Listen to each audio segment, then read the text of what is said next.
జిల్లా వ్యాప్తంగా ఉన్న తహసీల్దార్, ఎండీఓ, ఆర్డీఓ తదితర కార్యాలయాలలో మంచినీటి చలివేంద్ర కార్యాలయాలు ఏర్పాటు చేయాలని ఈరోజు కలెక్టర్కి గ్రీవెన్స్ సెల్లులో అర్జీ ఇవ్వడం జరిగింది.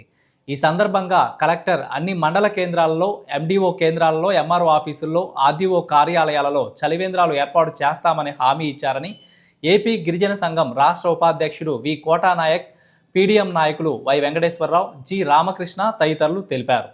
పల్నాడు జిల్లా వ్యాపితంగా ఎండలు చాలా తీవ్రమైనటువంటి ఎండలు ఉన్నాయి.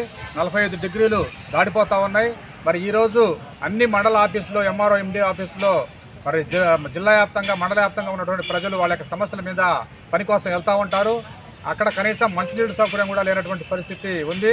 అందుకోసం అన్ని మండల ఆఫీసుల దగ్గర మరి మంచినీళ్లు ఏర్పాటు చేయాలని, సలవ పందిరులు ఏర్పాటు చేసి కూలింగ్ మంచినీళ్లు ఏర్పాటు చేయాలని చెప్పి ఈరోజు పల్నాడు జిల్లా కలెక్టర్ గారికి గ్రీవెన్స్లో ప్రజాసంఘ తరఫున మెమరాండం ఇవ్వడం జరిగింది. వారు వెంటనే స్పందించి వారి సంబంధిత అధికారులకి వెంటనే ఏర్పాటు చేయాలని, ప్రజలకు మంచినీళ్ళ సమస్య లేకుండా ఏర్పాటు చేసి వెంటనే ఇవ్వాలని చెప్పి మరి ఆదేశాలు జారీ చేయడం జరిగింది.